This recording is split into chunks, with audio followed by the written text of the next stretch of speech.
Hi guys, Olive here today to do the Build a Book tag that was created by Leanne over at Literary Diversions. She not only created this tag, she also tagged me in it. I will put a link to her original tag video down in the description box below. If you are not already watching her channel, I highly recommend that you do so. She is human sunshine, and I adore her. This tag that she created is all about building a new book out of your ideal elements from other books, Frankenstein style, and seeing how it turns out.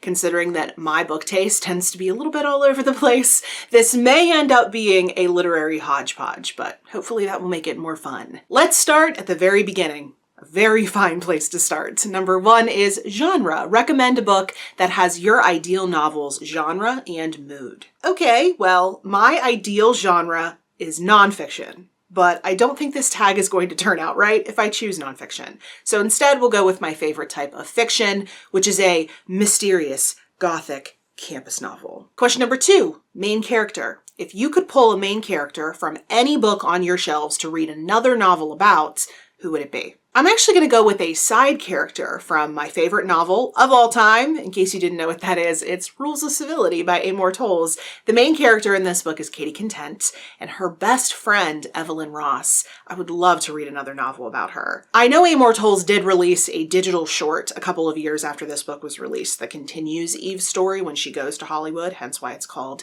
Eve in Hollywood, but I want to read even more about her. She's such a big character. And I think with all of her old Hollywood glamour, she would be absolutely fantastic in a gothic tale. Maybe as like a headmistress of a boarding school. It's the 1960s. She would be in her, 40s? And let's say that she's trying to hide her salacious past from her students. Meanwhile, those same students are being nosy and trying to poke around in her past. Ooh, I really like this. I know I was supposed to pick a main character, and Eve Ross isn't really a main character, but what can I say? I'm a rebel. Question number three is supporting character. Who would be your main character's sidekick? I think I'll pluck Vivian Morris from City of Girls by Elizabeth Gilbert. I think, if I'm doing this math correctly, that she would be around the same age as Katie and Eve were. So maybe she shared a past with them. Maybe they all got up to some naughty things in New York City. And then maybe Eve invites Vivian to come be a teacher at this boarding school because she's such a talented seamstress. Maybe she could teach the girls. Question number four asks about a trope. What trope can you not get enough of? And recommend a couple of books you love that have used this trope. I like books, particularly gothic books, where one character is trying to prevent other people from uncovering things in their past. And I think this plays kind of perfectly into my idea that Eve Ross would be the headmistress of a boarding school trying to prevent her students from digging up dirt on her. And two books I can think of that have utilized this trope are The Queen of the Night by Alexander Chee. The Queen of the Night is this elegant yet also vaguely gothic mystery in which an opera singer is presented with the opportunity to originate a role in a new production, which is an extreme honor for an opera singer.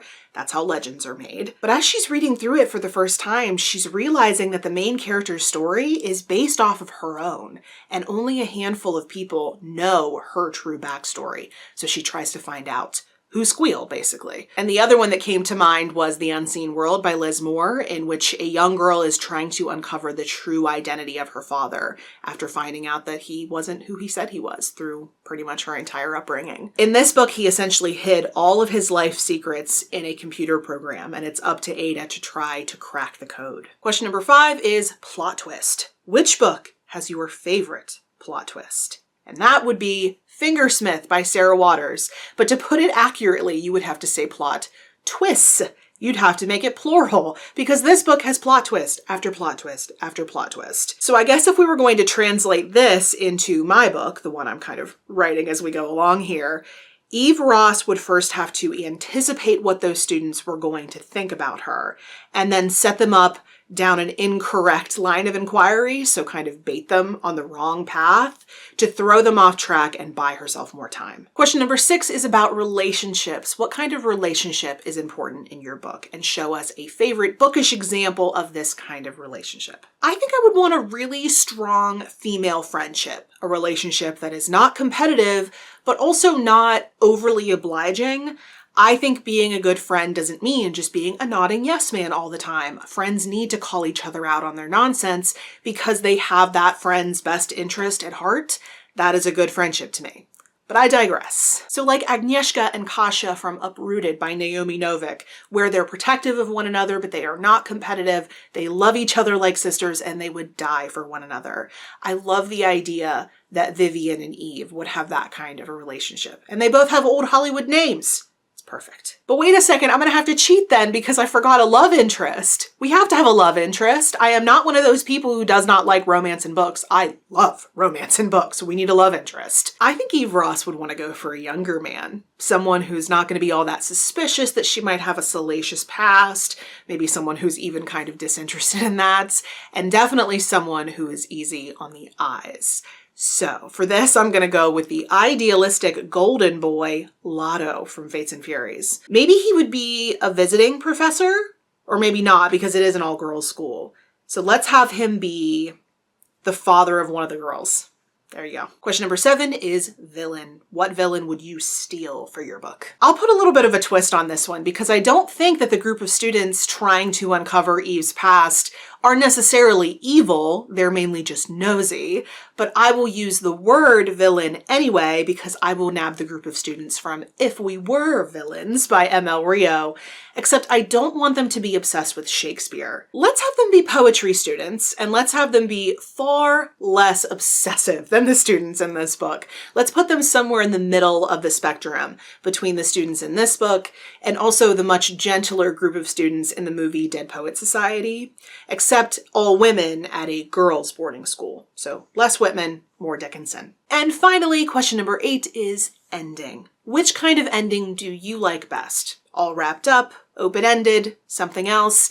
Give an example of your favorite ending. My favorite kind of endings in novels are actually true endings to the moment in time that we were visiting for however many hundred pages. At a book's conclusion, I love getting the feeling that I got a glimpse through the window at a moment in time that only existed right then. So something like The Likeness by Tana French, where Detective Cassie Maddox is going undercover to pose as a dead girl in a house full of students because she's trying to figure out what happened to this dead girl who happened to look exactly like her. We know that this is an assignment, so there's going to be an end to it. She will figure out what happened to this girl or won't, but there will be a time where she won't be in this house anymore. So that story, that moment in time makes up this book, and once that's over, the book's over. So if we're translating this to my book, the students will get to the bottom of what Eve was hiding, they will bring it to light, and she will be forced to resign, likely in a very dramatic fashion. So that's the end of this tag, and therefore my book is complete. I'm actually really pleasantly surprised with how this turned out. I would 100% read this book. Given that this is a new tag, I will be tagging a few people down in the description box below, but if you don't see your name there and you want to do this tag because it seems fun, because it is fun, please go ahead and say I tagged you anyway. The more the merrier. Please let me know if this book sounds interesting to you, if this is something you would read. I personally think it sounds awesome, but I would love to know what you think. You can put that or any other comments or questions you may have down in the comment section below. But if you'd prefer to find me somewhere other than YouTube, I am on a variety of different places on social media, and the links to all of my profiles will be in the description box below. Thank you so much for watching. I hope you are having a wonderful day, and I will see you in the next video. Bye.